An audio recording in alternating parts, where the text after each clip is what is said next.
इसलिए इस शक्ति का जो संचय है, इसका सबसे बड़ा लाभ आप ये उठा सकते हैं कि इसके माध्यम से आप अपनी प्राण चेतना को इतनी अधिक जागृत कर सकते हैं कि सामने वाली प्रश्न उसी पर हावी हो सकते हैं, और हावी होकर के आप जो कुछ भी काम कराना चाहें उसे करा सकते हैं। ऐसा हुआ है, 1000 बार हुआ है, 10,000 बार हुआ है, और ये एक्सपेरिमेंट आप 25-50 बार कर सकते हैं आप।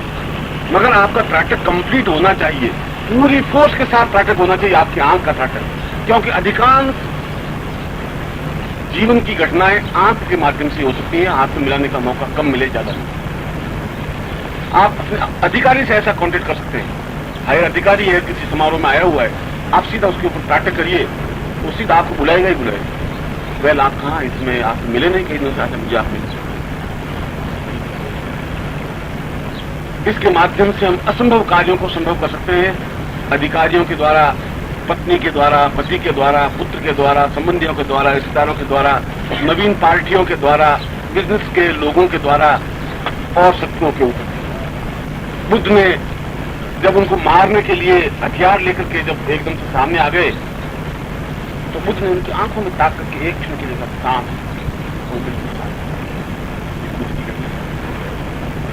किसी आप सन्यासी को देखते ही हम एकदम से अपने आप में हमारी पर्सनैलिटी बिल्कुल डिम सी हो जाती है, हमारे हाथ जुड़ जाते हैं। और कई ऐसे भगवे साधु होते हैं, हमारे हाथ क्या जुड़े, हमारे तो इच्छा ही नहीं होती प्रणाम करने की। ऐसी भी चीजों में रहते हैं, क्योंकि उस भगवे कपड़े पहनने और उस भगवे कपड़े पहनने में अंतर यह है कि उसकी प्राण चेतना ज्यादा जागृत है, उसमें प्राण चेतना कुछ है ही नहीं। तो अगर हम इस शिविर में अगर शक्ति को जागृत करके किस प्रकार से हम शक्ति एकत्र कर सकते हैं, वह क्रिया मैंने आपको समझाई है, और इस त्राटक का अभ्यास आप कर ही रहे हैं। उस शक्ति के माध्यम से त्राटक का मतलब है कि आप में वह लपक पैदा हो सके, वो शक्ति आपकी आंखों के माध्यम से ट्रांसफर हो सके। त्राटक का मतलब तो इतना ही है। त्राटक से शक्ति पैदा नहीं होगी, त्राटक तो एक मीडियम बनेगा, आपके शक्ति को ट्रांसफर करने का एक साधन बनेगा। मगर आपको शक्ति एकत्र करने की क्रिया वही है जो मैंने आपको बताई।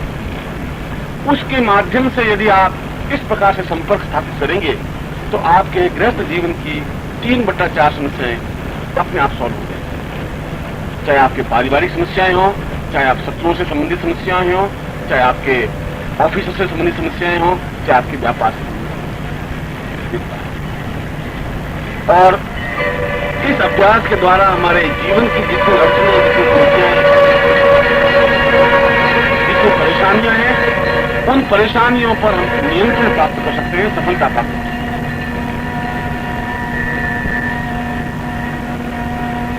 एक बार और मैंने इस प्रकार की जब बात बताई थी तो उन्होंने जो पत्र आए मेरे पास, एक अलग फाइल रखी है, मैं आपको रखूंगा कि ऐसा ऐसा हो गया, ऐसा हुआ, खैर उसको मैं नहीं जान दूंगा। मगर उसमें एक बात और प्रश्न था, वो आपने नहीं पूछा, मगर आपको बता देता हूं। प्रश्न ये है कि अगर हम चश्मा चढ़ाए हुए रहते हैं तब भी क्या हम त्राटक कर सकते हैं? ये प्रश्न उनका रहता है।